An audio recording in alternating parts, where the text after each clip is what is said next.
There's a man by the name of Captain William Swenson who recently was awarded the Congressional Medal of Honor for his actions on September 8th, 2009. On that day, a column of American and Afghan troops were making their way through a part of Afghanistan to help protect a group of government officials, a group of Afghan government officials who'd be meeting with some local village elders. The column came under ambush and was surrounded on three sides. And amongst many other things, Captain Swenson was recognized for running into live fire to rescue the wounded and pull out the dead.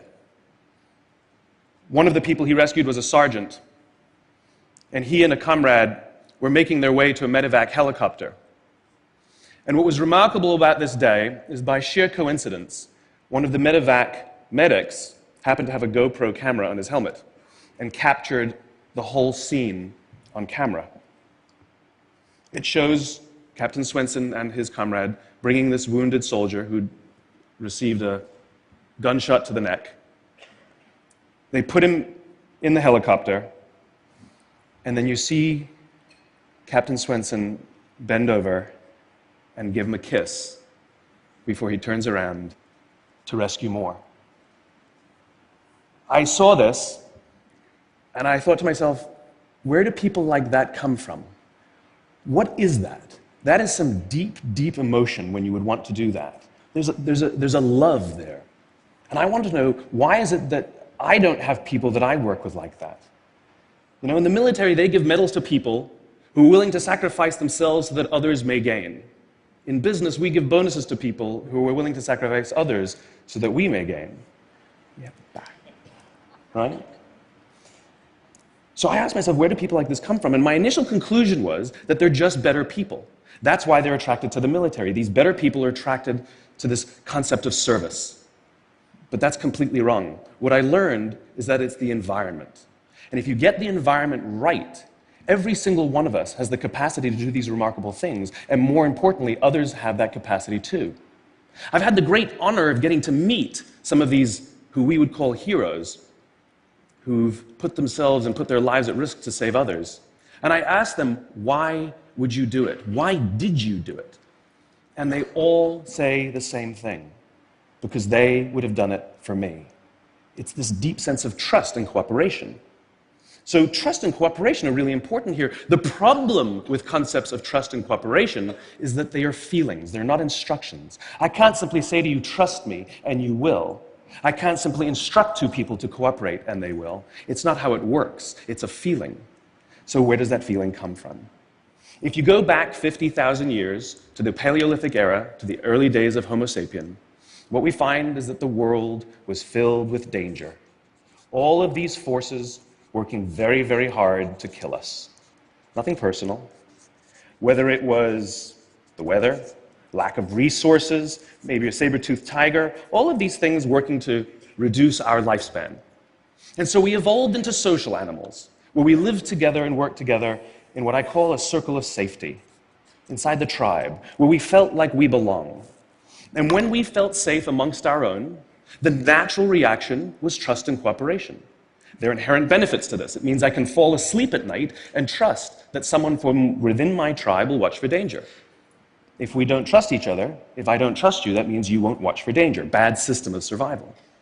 The modern day is exactly the same thing. The world is filled with danger, things that are trying to frustrate our lives or reduce our success, reduce our opportunity for success. It could be the ups and downs of an economy, the uncertainty of the stock market. It could be a new technology that renders your business model obsolete overnight. Or it could be your competition that is sometimes trying to kill you, it's sometimes trying to put you out of business, but at the very minimum is working hard to frustrate your growth and steal your business from you. We have no control over these forces. These are a constant, and they're not going away. The only variable are the conditions inside the organization. And that's where leadership matters, because it's the leader that sets the tone. When a leader makes the choice to put the safety and lives of the people inside the organization first, to sacrifice their comforts and sacrifice the tangible results so that the people remain and feel safe and feel like they belong, remarkable things happen. I was flying on a trip, and I was witness to an incident where a passenger attempted to board before their number was called. And I watched the gate agent treat this man like he had broken the law, like a criminal. He was yelled at for attempting to board one group too soon. So I said something. I said, why do you have to treat us like cattle? Why can't you treat us like human beings? And this is exactly what she said to me. She said, "Sir, if I don't follow the rules, I could get in trouble or lose my job." All she was telling me is that she doesn't feel safe. All she was telling me is that she doesn't trust her leaders. The reason we like flying Southwest Airlines is not because they necessarily hire better people, it's because they don't fear their leaders. You see, if the conditions are wrong, we're forced to expend our own time and energy to protect ourselves from each other. And that inherently weakens the organization. When we feel safe inside the organization, we will naturally combine our talents and our strengths and work tirelessly to face the dangers outside and seize the opportunities. The closest analogy I can give to what a great leader is like being a parent. If you think about what being a great parent is, what do you want? What makes a great parent? We want to give our child opportunities, education, discipline them when necessary, all so that they can grow up and achieve more than we could for ourselves. Great leaders want exactly the same thing. They want to provide their people opportunity, education, discipline when necessary, build their self-confidence, give them the opportunity to try and fail, all so that they could achieve more than we could ever imagine for ourselves. Charlie Kim, who's the CEO of a company called NextJump in New York City, a tech company, he makes the point that if you had hard times in your family, would you ever consider laying off one of your children? We would never do it. Then why do we consider laying off people inside our organization? Charlie implemented a policy of lifetime employment. If you get a job at NextJump, you cannot get fired for performance issues. In fact, if you have issues, they will coach you and they will give you support, just like we would with one of our children who happens to come home with a C from school. It's the complete opposite. This is the reason so many people have such a visceral hatred, sort of anger at some of these banking CEOs with their disproportionate salaries and bonus structures. It's not the numbers. It's that they have violated the very definition of leadership. They have violated this deep-seated social contract. We know that they allowed their people to be sacrificed so that they could protect their own interests. Or worse, they sacrificed their people to protect their own interests. This is what so offends us, not the numbers. Would anybody be offended if we gave a $150 million bonus to Gandhi? How about a $250 million bonus to Mother Teresa? Do we have an issue with that? None at all. None at all. Great leaders would never sacrifice the people to save the numbers. They would sooner sacrifice the numbers to save the people. Bob Chapman, who runs a large manufacturing company in the Midwest called Barry Waymiller, in 2008, he was hit very hard by the recession, and they lost 30% of their orders overnight. Now, in a large manufacturing company, this is a big deal, and they could no longer afford their labor pool. They needed to save $10 million. So, like so many companies today, the board got together and discussed layoffs. And Bob refused. You see, Bob doesn't believe in head counts. Bob believes in heart counts. And it's much more difficult to simply reduce the heart count. And so they came up with a furlough program. Every employee from secretary to CEO was required to take 4 weeks of unpaid vacation. They could take it any time they wanted, and they did not have to take it consecutively. But it was how Bob announced the program that mattered so much. He said, "It's better that we should all suffer a little than any of us should have to suffer a lot." And morale went up. They saved $20 million. And most importantly, as would be expected, when the people feel safe and protected by the leadership in the organization, the natural reaction is to trust and cooperate.